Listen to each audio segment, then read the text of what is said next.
It's Wednesday night, it's 9 o'clock. Welcome to our continuing coverage of President Trump's DC takeover. I'm producer Chris, and each night, if you don't know, I'm going to be recapping some of the major developments over the last 24 hours. And I'm also going to be highlighting some of our Fox 5 coverage. So we had some major developments today already. One of them, a new Washington Post poll. It's looking into how Washington, D.C. residents actually feel about the president's federal show of force. We also had the vice president's visit to Union Station. It did get a little heated. There were some protesters there. He also spoke to the media. We also heard from DC's mayor and the police chief, Pamela Smith, about everything from the federal surge, how it's going to impact the first day of school, which is right around the corner. They talked about how they feel about officers and agents wearing masks out on the streets, and much more. First at 9, though, we do want to talk about some of the latest numbers coming in from the Trump administration. Let me pull up this post from the Attorney General. You see it right there. 66 arrests yesterday, 8 illegal firearms seized.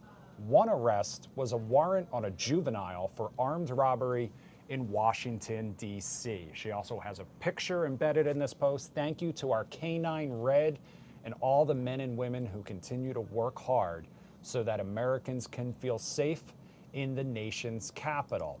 She followed that up with another post. We have now made more than 550 arrests in Washington, D.C., and have taken 76 illegal firearms off the streets, saving lives. You can help. This is what we talked about last night. This is the U.S. Marshals. They're offering a reward for any information leading to an arrest, a $500 reward. In fact, you see the flyer they have there, the QR code. They also have a website. Together, we will make D.C. safe again. Now, the FBI Director, Kash Patel, he reiterated those numbers, those federal numbers, in his post on X. You see right there. Federal partners are now at over 550 arrests in Washington, D.C. since Donald Trump's push to clean up crime here began. 66 more arrests across all federal agencies last night. The FBI joined partners in 41 of those arrests, recovering 6 illegal firearms with 8 drug seizures.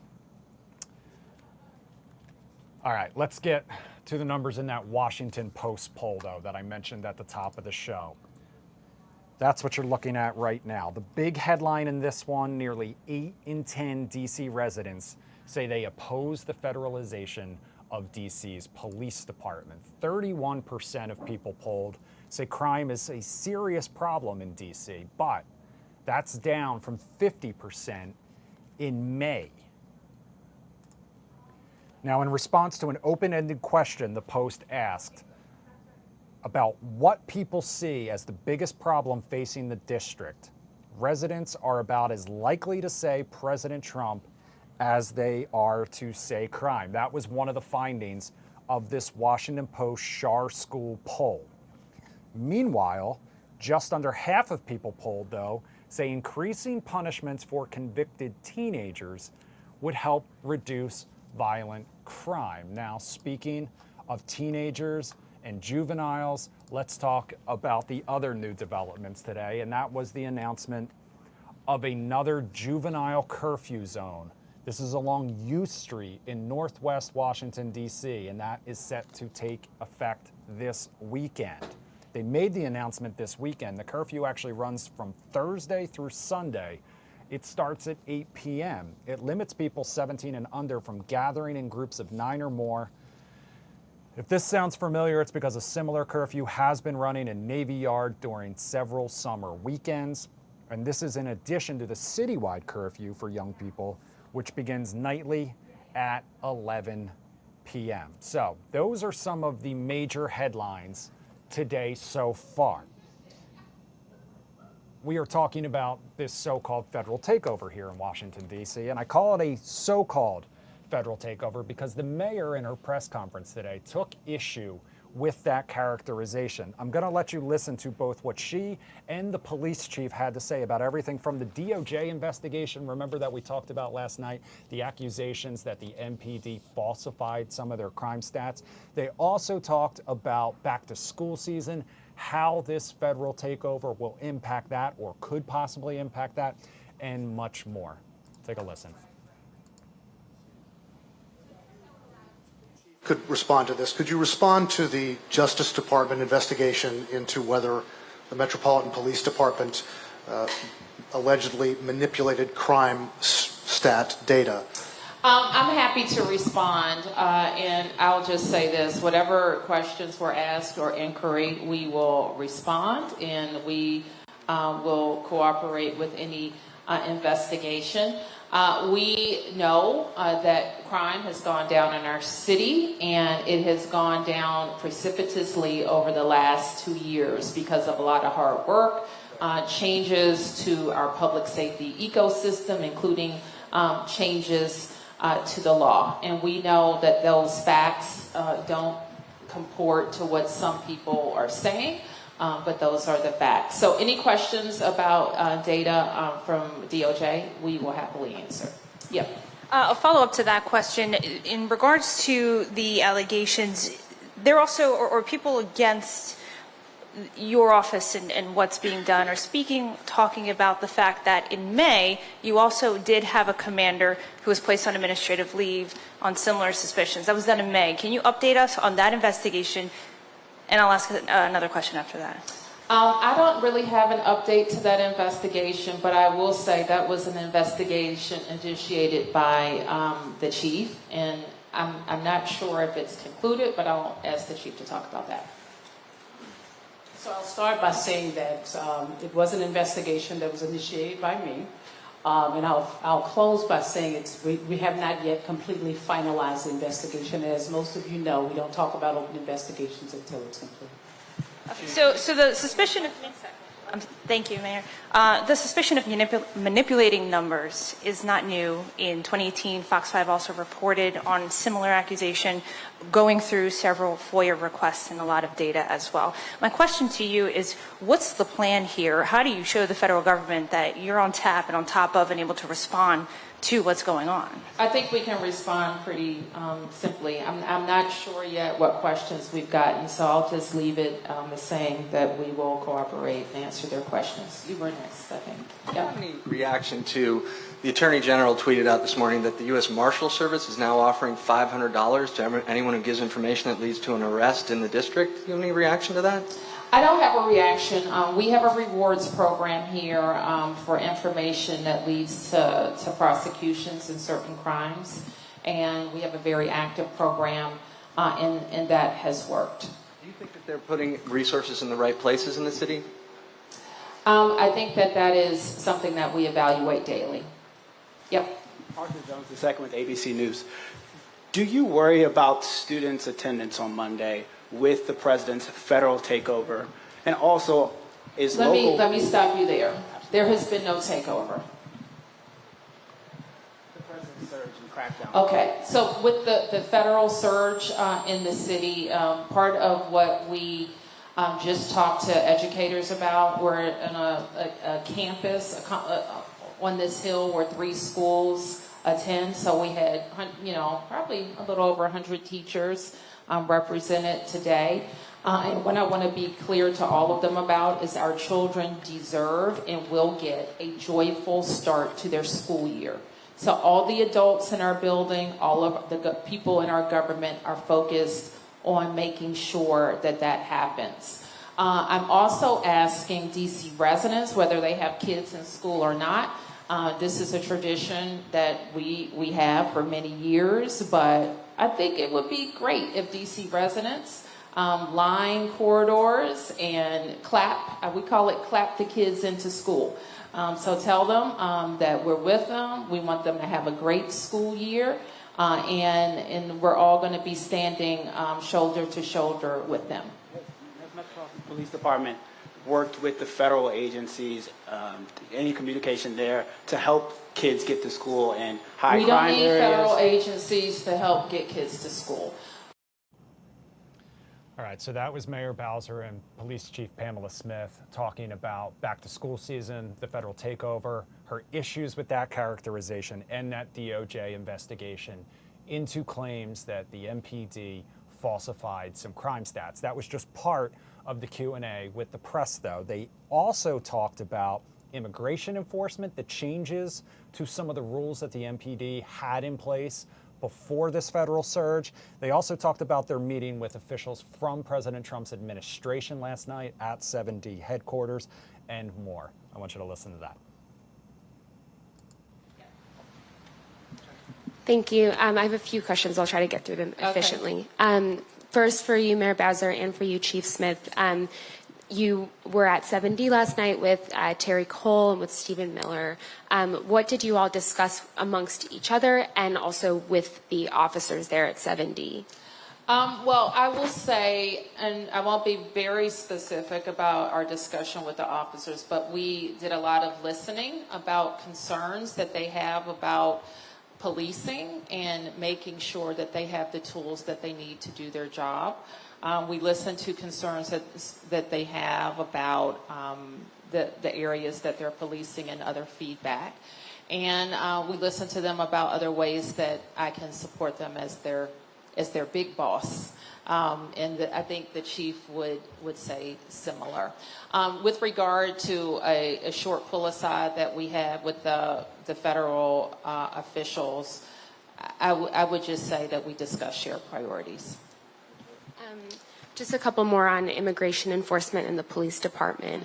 We're hearing a bit that officers are looking for more guidance on how to be interacting with or in the same space when they are with ICE. And I want to bring up a specific example so we can to be specific here. I think one of the concerns we're hearing is that perhaps, routine moped enforcement that MPD has been focused on, like unregistered mopeds, things like that. Normally, before this federal surge and ICE agents accompanying MPD officers in certain spaces, that would have been that traffic violation or whatever it was, and then immigration enforcement would not be part of MPD officers doing that job. Now, how do you respond to the concern that those kinds of stops could be a pretext then for immigration enforcement and any officers' concerns about sort of how to behave and how to do that enforcement if they feel uncomfortable that it's inviting ICE? I think that we are exploring any additional guidance that our officers need. We do know that the question was posed to the courts that hasn't ruled on that claim, and we continue to look for any final legal statement. We do know that the presidential executive order and subsequent orders address these issues. And we will always have resource constraints with MPD, and we want to make sure that our enforcement is focused on violence and violent offenders. One follow-up there. Mayor Bowser, we've reported that you weren't aware of Chief Smith's executive order last week adjusting some of the guidance on immigration enforcement. What was your reaction when you saw that guidance? And Chief Smith, can you give some insight into what led you to issue that new order? What led to your decision to do that? Sure. I'll turn to the chief in a moment. And it's not unusual that the chief has the authority to amend orders that she thinks are necessary. And I think her guidance from her legal department was that she was trying to give some more direction to the officers. So I think that's what led to it. But I think the bottom line for me is that what is governing here is likely the presidential executive order. Okay. Yep. Okay. Yep. For the chief, the city went to court last week to make sure that you stay in control of the police department. I'm curious about your federal partners. Do you have any coordination with them at this point, as into moving resources from the FBI, from any of those federal partners that are in the city right now and the surge that's come in, do you have any control over where they're going, or are you only directing resources of MPD at this point? Thank you. Paul, thank you for that question. So I think I want to, if you don't mind, allow me to take a step back. The federal partners came in on Thursday before last. I met with them this Sunday just to talk about a strategy and a way where we can make sure that resources are placed around our city. Number one, because we look at our data and our intelligence, and it drives where we see violent crime happening across our city. But we also have heard from many of you here in this room, as well as community members, about different patterns of crime in certain areas. And so what we wanted to do was to be collaborative in this approach, because it was an executive order. And so we have met with our federal partners. We've given them different areas across the city where we would like to see resources allocated. And today, I will tell you, it's been a cohesive process. We speak every single day. I mean, things do happen in our city. Let's not be kind of oblivious to the fact that things do not happen. They do. But I have a responsibility to make sure that even if we didn't have a federal surge, that I have resources placed around the city. And again, my role right now is to ensure that I continue to drive down crime. We have the resources here, and we're going to utilize them to the best of our ability. If I could follow up with two other things. Terry Cole we've been told that he's, whatever his position is, are you in constant contact with him, and is he suggesting ways that you police the city? My relationship with Terry Cole has been very, very congenial. It's been very collaborative. He has actually asked me about different ways in which we can collaborate and have resources around the city. It is not contentious at all. I met with him yesterday. I met with him the day before. So we look forward to working with our partners in this space during this federal surge. And then the last question I had is on the investigation we're hearing that the U.S. Attorney's Office is going to conduct into crime stats.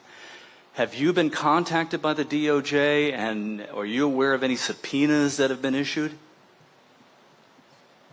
I have not been contacted, but I am aware that there may be or will be subpoenas issued. I don't know to whom, but that's all I know at this point. Chief Smith, just two quick questions. One, since the surge, thank you, are the federal law enforcement officers making arrests that are non-immigration, non-federal arrests? Yes. Yes. So not in the presence of the MPD? I would assume yes. They're making presence without MPD presence. Mm-hmm. And two, is the MPD making arrests in the last 2 weeks that they would not have otherwise been making had this new environment we're in this federal surge hadn't been happening? Have they been directed to make arrests that they otherwise would not have been making? No, I don't know. I mean, our officers are very well versed on D.C. law and D.C. code. With respect to this surge, let me say this also. We work with our federal partners all the time. We have a Capital Area Regional Task Force where we have marshals, ATF, DEA, MPD embedded in those spaces. Our Violent Crime Suppression Division, same thing. We have federal officers engaged in executing search warrants around our city on a regular basis. This isn't anything new. I think what the difference is that there's just an enhanced presence. So the same types of arrests, the same types of contact, the same types Operation Rad Rights, the operations that we continue to do on a daily basis, the new initiatives that we launched when I first came in here, we just have an enhanced presence in that space. And again, our goal is to ensure that we drive down crime while our partners are here, and we will continue to do that. All right, so that was more from Police Chief Pamela Smith and DC Mayor Muriel Bowser responding to reporters' questions about both that DOJ investigation that we mentioned, along with the federal surge, how the MPD is working with their federal partners, and more. Now, earlier, we mentioned the masks. A lot of federal agents have been seen out in the streets. A lot of the community has talked about the fact that they are wearing masks. They were the police chief and the mayor were asked about that, and this was one area where they actually seemed to disagree. Take a listen. And it's really about making sure there are no threats coming to them once they've cleared the area. And so in this particular case, I have no clear guidance on the why and the how come, but I can only put on my federal hat from back in the day to say that I think that's what's happening. Believe in our environment, an urban environment, that there's no reason for any official to wear a mask. We believe that it's not a law enforcement or just people that are in the umbrella of the Justice Department. You don't see them doing that. I think this is a good question for the Congress. So that was Mayor Muriel Bowser and Chief Pamela Smith. Now, the other big development today was the Vice President and other members of the President's administration making a visit to Union Station to meet with National Guard members and hand out some lunch. Things did get a little bit heated, and we're going to have more on that coming up on the other side of the break. Stay with us.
Welcome back to our continuing coverage of President Trump's D.C. takeover here on Fox 5 and Fox Local. We're also streaming live on YouTube, and I appreciate everyone who has joined us live so far.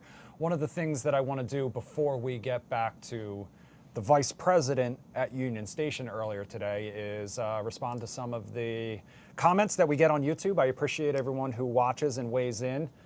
We've heard from Gigi, who says, is this the guy from TMZ? Why would he be leading our news? Followed that up with, I don't believe the poll. That poll in reference is the Washington Post poll talking to DC residents about President Trump's takeover. Stephen Moyse says Trump for the Nobel Peace Prize. And then what else? We've got Espo, who says there was a child shot in Southeast DC outside of school. You won't hear it until next week. Call it a week.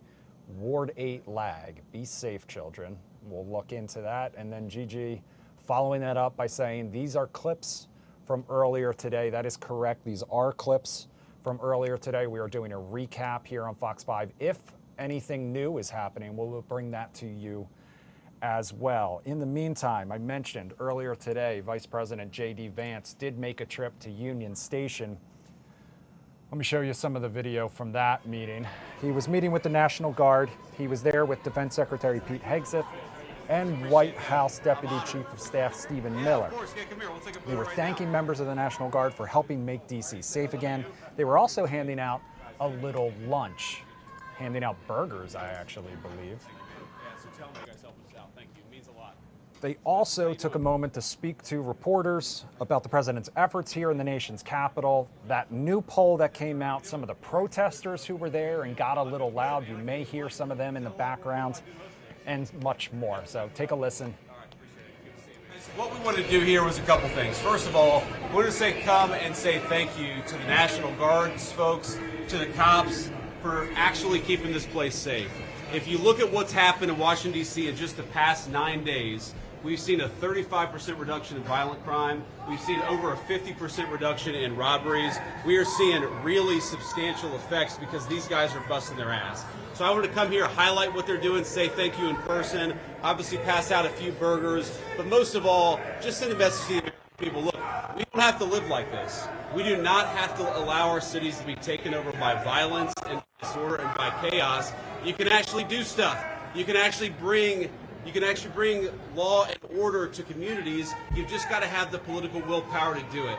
And I think you hear these guys outside here screaming at us. Of course, these are a bunch of crazy protesters. But I'll tell you, a couple of years ago when I brought my kids here, they were being screamed at by violent vagrants, and it was scaring the hell out of my kids. And one of the things that we've done already in Union Station in just 9 days is we've made it a place where people can walk around safely. They can bring their kids again. They can see this beautiful monument, the architecture. They can have a meal with their friends and their loved ones because, again, we brought some law and order back to Washington, D.C. So I want to thank Pete Hegseth and Stephen Miller. I want to thank all the people, the guardsmen here and the police officers who have worked very hard. And I know that we've traded now some violent, crazy people who are screaming at kids with a few crazy liberals who are screaming at the vice president, but I think that's a very worthwhile trade to make because we want our people to be able to enjoy our beautiful cities. And the last thing I'll say is to the American people, D.C. is already safer than it was 9 days ago, but we're going to make it safer still to come. This is your city.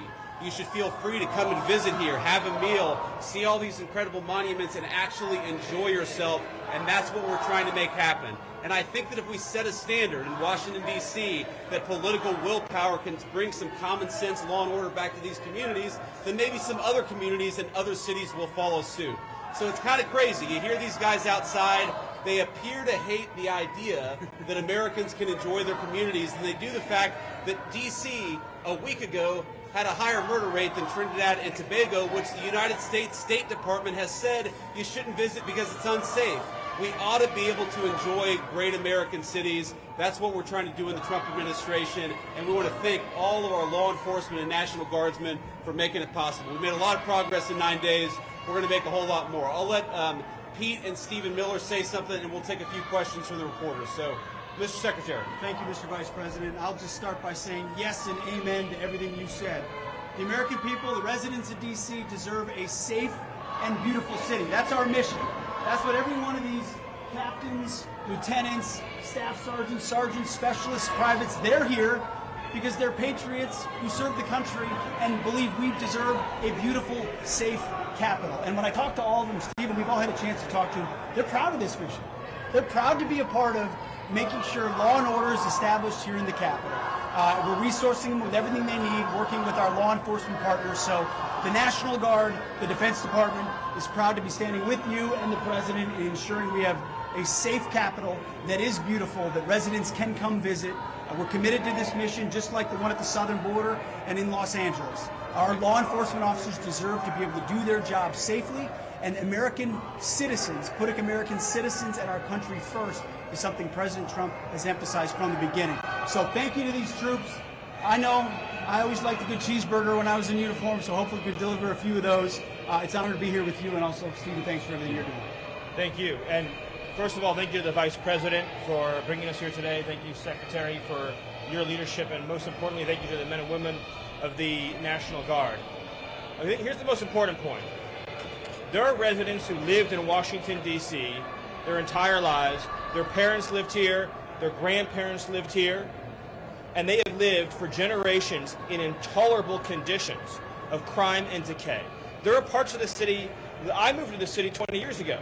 There are places where I've seen graffiti that has been untouched for 2 decades. There are homeless encampments that have made it impossible for families to use public parks, and public recreation for as long as I've lived here.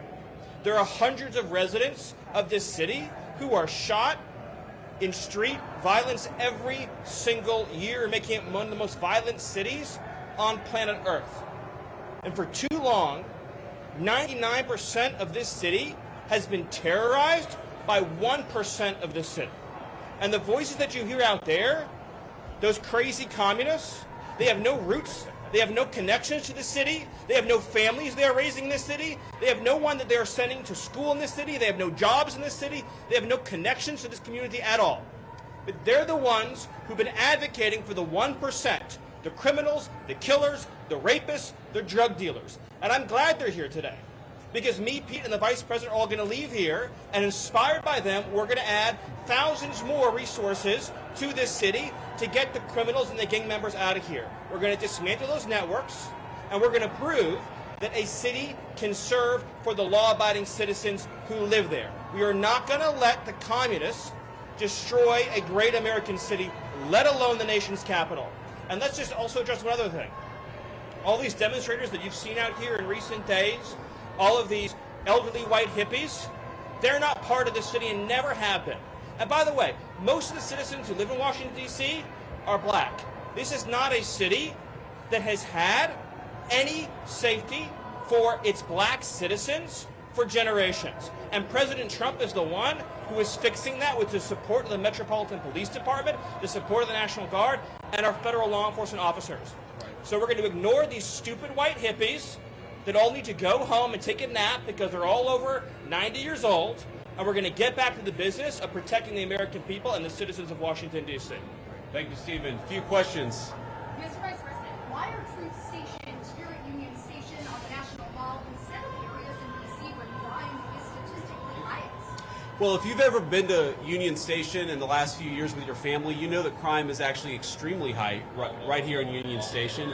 You have vagrants, you have drug addicts, you have the chronically homeless, you have the mentally ill who harass, who threaten violence, who attack families, and they've done it for far too long. This should be a monument to American greatness. This should be a place where you can come and share a meal or go shopping with your family. It should not be a place where parents of small children are afraid to bring them because, to Stephen's point, we have empowered criminals over the people who actually need public safety in this city. So I think Union Station is a great example of what's possible when you actually have the political willpower to bring law and order and common decency back to the public spaces of the United States of America. So many Americans live in cities, they occupy these spaces, they know how unsafe they are, and they would love to be able to just live their life in places like Union Station without violent criminals making it impossible. We have changed so much in 9 days, and I thought it important to highlight how great of a space this could be, how easy it could be to actually enjoy something like Union Station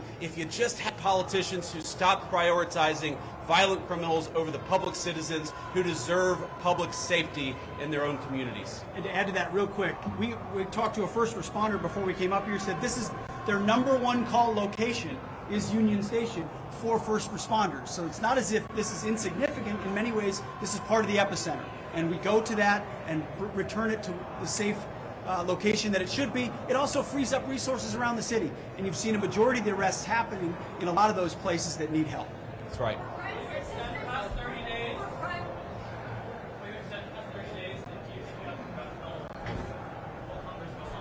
Well, look, we'll ultimately let the President of the United States determine where we are after 30 days of this emergency order.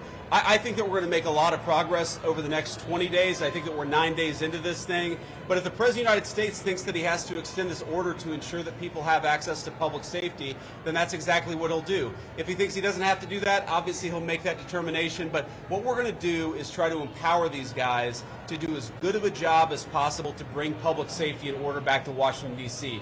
This is the national, cultural, and political capital of the world's greatest nation, and you talk to people, black, brown, white, so many of them are afraid to bring their kids into its public spaces. It's a shame. It's a blight. It actually should make every American ashamed that the world's leading superpower, our national capital, was unsafe for families to walk around at night. That is a disgrace. We don't think that it's acceptable, and thank God we have the presidential leadership to change it, and that's exactly what we're trying to do. Well, I think that crime statistics all over our country were massively underreported because a lot of people would pick up the phone, they'd call somebody, they'd try to get help, and nobody would show up. If you look at wait times, at 911 response times all across our country, but certainly in Washington, D.C., they were way too long. And that wasn't because of the D.C. police, that was because there was too much crime and too few law enforcement agents on the street to bring order and decency to this city. You talk to these guys. I talked to 3 police officers earlier. I've talked to the National Guard. They are so happy that they've been empowered to do their job, which is to make American streets safe for American citizens. And I think that empowerment is going to keep on going until we make America, and D.C. in particular, a safe place again. I'm sorry? Of what? That D.C. has a terrible crime problem? You just got to look around. Obviously, D.C. has a terrible crime problem. The Department of Justice statistics back it up. The FBI statistics back it up. Just talk to a resident of this city, this beautiful, great American city. Don't they deserve...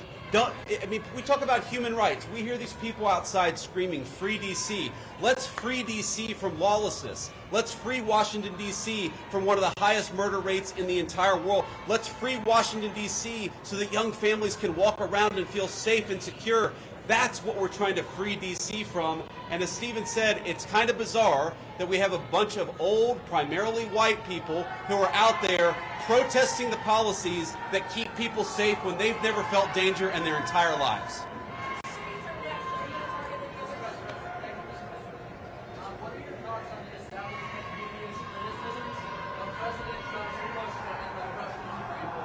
Well, I'll let these guys jump in. I mean, look, on the Russia-Ukraine war, we'll obviously have time to talk about that. I think the president campaigned on being a president of peace. He's already ended 6 wars. He's trying to end another. I think it's kind of disgraceful that the American media is attacking the president for trying to bring peace to the world. But most importantly, the president is trying to bring peace to the streets of our own cities. I really can't overemphasize this enough. It's the greatest country in the world. We've got moms and dads and young families. Shouldn't they be able to enjoy public spaces without vagrants taking away basic public safety from the American citizenry? The fact that it's taken so long to bring common decency and law and order back to Washington, D.C. is an indictment of a generation of failed leadership. And I hope these guys know how grateful we are that they're doing the job that so many fail to do. They're actually keeping the city safe. We're proud of you, and we're grateful to you.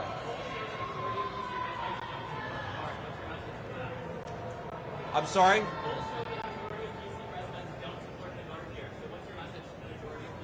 I'm highly skeptical that a majority of D.C. residents don't want their city to have better public safety and more reasonable safety standards within Washington, D.C.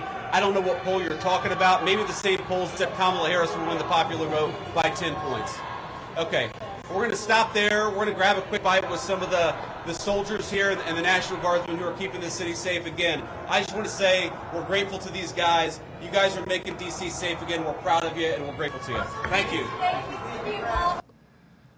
So that was Vice President J.D. Vance, along with Defense Secretary Pete Hegseth and White House Deputy Chief of Staff Stephen Miller, talking to reporters at Union Station after meeting with National Guard members. You also heard the protesters. You heard what that team from the Trump administration thought about those protesters.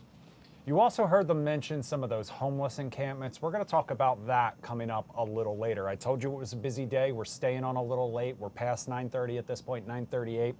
You also heard J.D. Vance mention that poll right there at the very end. Earlier today on the DMV zone, Fox 5's Marina Morocco got a chance to talk more about those numbers with Schar School of Policy Associate Professor Jeremy Mayer. I want you to take a listen to that now. Let's talk about these results. What exactly are we finding in this? Because we see here on the bottom of our screen, 8 of 10 D.C. residents oppose this takeover. I think that speaks strongly. Does it speak about the safety aspect or the politics of the city? Well, I think it speaks about both. D.C. is a very, very blue place. Trump is not popular to begin with, but I don't think D.C. would be liking it if it was President Obama doing it, who was an immensely popular figure in D.C. DC wants to be a state, and our poll really shows support for statehood going up as well. Yeah, and I think that was another main takeaway from the poll was that desire for statehood, which seems to have increased even more so given what's happening right now. Very much so. And, you know, crime is going down in D.C., even though you now have Trump administration figures questioning the data. But it seems clear that the residents in this poll think crime is still a problem, but they aren't afraid to go out to dinner, and they don't want to see their police taken over by the federal government. Yeah, listen, I'm not going to sit here and dispute the stats because I think you can make of stats, as you very well know, anything that you want to make of them. There's clearly some sort of investigation right now into top brass for the D.C. Police Department as to potentially looking and working these numbers. I've been here long enough. I've done stories myself reporting where I've had sources, white shirts in the D.C. Police Department, including officers, speak to me here at Fox 5. And this is something we've been reporting on here at Fox 5 for years now over statistics to crime. So, Jeremy, I think there's something to be said about that. But also, I did find something interesting in reporting here and in your poll that the percentage of people who feel very safe is up from 26% then to 39% now. That makes that case stronger than you all are saying in the poll. Yes, and I want to push back a little bit. I think statistics are worth studying because they're all we have sometimes when we want to understand if crime is a problem or immigration numbers. So statistics are hard to get, they're hard to do, but they're all we have in the world of policy to know if we're doing anything right at all. No, I think that's a very fair point. But when you have a shooting that is reported as an injured person to hospital as opposed to a shooting, it's no longer a crime statistic. It's referred to as an incident and therefore doesn't show up in that statistic. So it's unfortunate that you can't make up and glean any information from because it's not reported to the FBI and therefore no longer a crime. And I think therein lies a little of the discrepancy that I'm trying to point out. I agree. And it is always worth being skeptical because numbers are collected by people. They're not sacred. But you can get so skeptical that you're lost in a world without any data at all. In response, you all also put up an open-ended question, which I thought was interesting, and I want to make sure I quote the reporting here correctly. The open-ended question was asked as to what the residents saw the biggest problem that currently faces the district, and people were just as likely to say that it was President Trump as it was crime, and that goes back to my initial question about how much overall of this is tainted by politics. I think some of it definitely is. You know, this is a city in which Trump is not very popular. If you were to do this at the outer suburbs where Trump is much more popular and D.C. much less popular, you would get very different results. But it's not entirely that, as I said at the start.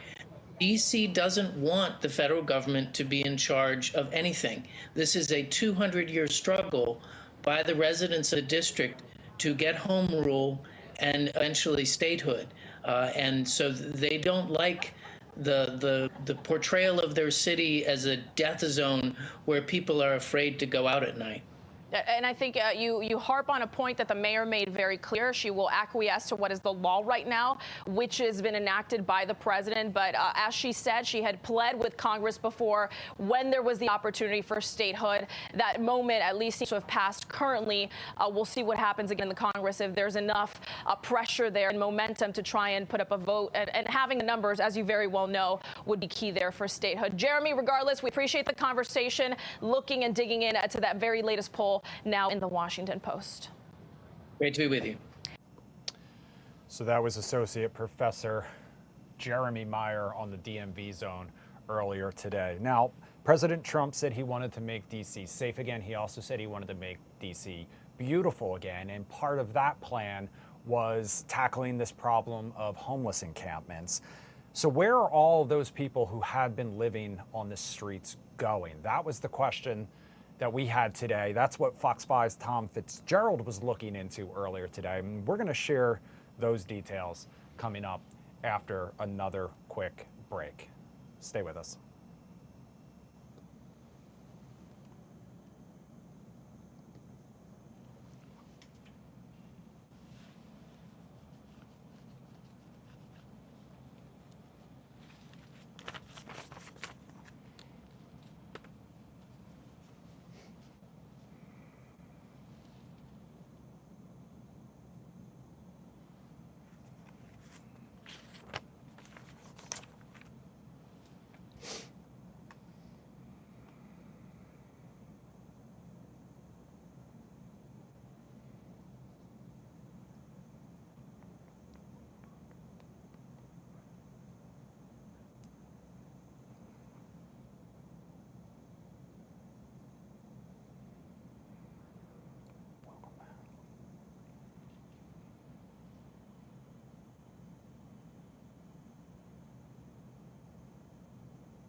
Welcome back to our continuing coverage of President Trump's D.C. takeover. We have already covered the mayor, the police chief, the vice president, all speaking out today about the president's plan to make the city safe again. But now we want to focus on the efforts to make the city beautiful again.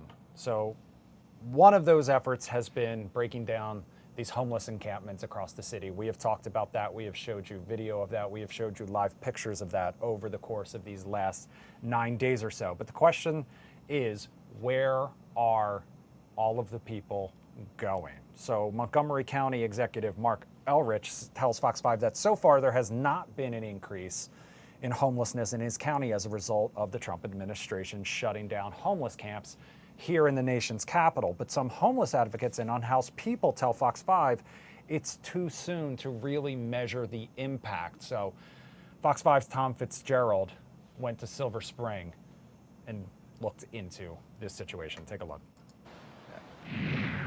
It's complicated, Jim, and while D.C. officials and a lot of the organizations that provide relief services to the homeless in our region say they've been trying to expand services, they've been trying to expand shelter space, they also point out that it may be too soon in this cycle right now to find out where all these folks have dispersed to. Case in point, they also say that while the White House may have been successful in clearing out those homeless camps, the people who used to live in those places aren't going anywhere. So what do the numbers tell us? Where the most recent head count by the Washington Metropolitan Council of Governments found that there were 5,138 homeless people in Washington, D.C. In Montgomery County, there's 1,510, a lot less in Arlington, where they recorded 271 people. One of the people who lived in Washington, D.C. is a man named Robert. We met him today. He's out on the streets. And he says a lot of the people that he lived with in those encampments have dispersed, have gone elsewhere, but it's hard to say exactly where. Relief agencies tell us that right now, the where is an open question. I ain't seen a hell of a lot they've done here. I haven't seen a hell of a lot they've done for the homeless out there. Most of the people I came in with are still out here. When folks are kind of scattered from being in that situation, I think that makes people more vulnerable. Already a population that's already very vulnerable, whether they're in an encampment or not. And remember, it was just last week that Montgomery County Executive Mark Elrich said that his county was bracing for what he saw as a potential homeless spike as a result of the Trump administration's actions. Today, he told Fox 5, that does not appear to be the case, and they have not seen an influx of homeless from Washington, D.C. into Montgomery County. He says he has spoken with Mayor Bowser in D.C. about this, and right now, both jurisdictions are trying to minimize this impact. We have not seen a large influx over here. So, so far so good. And I appreciate the work that the mayor's doing to try to handle as much of this internally as she possibly can. Now, for their part, Arlington County, Virginia tells Fox 5 tonight that they are trying to be proactive about this. They have sent out relief support teams to the street trying to reach people who need services, who are out there living in the elements. The White House, for its part, says that it has cleared out so far what they say are 48 homeless encampments that have been taken down, been cleared out right now in D.C. We're live in Silver Spring tonight. Send it back into you. Yeah. So that was Fox 5's Tom Fitzgerald. Of course, we are only 9 days into what is supposed to be a 30-day federal surge. So, of course, Fox 5 will have you covered every step of the way over the course of the next 3 weeks or so. Coming up tonight at 10 and 11, in just about 10 minutes, Fox 5's Sydney Persing is going to have a recap of all of the highlights of today. She will also have all of the latest new developments. We're also following the other big story tonight, which is Erin, the storm making its way up the Atlantic coast, and the impact that could have on the Maryland and Delaware beaches. Obviously, a big story. So our meteorologists, Mike Thomas, will have much more on that as well. Then coming up tomorrow on Good Day DC and Fox 5 Morning, Taylor Grenda will be live from those beaches with complete coverage. So stay with Fox 5. We'll have much more on all of these big stories. I'm producer Chris. Thank you so much for joining us over the last 50 minutes or so. We'll see you back here tomorrow night at 9 o'clock.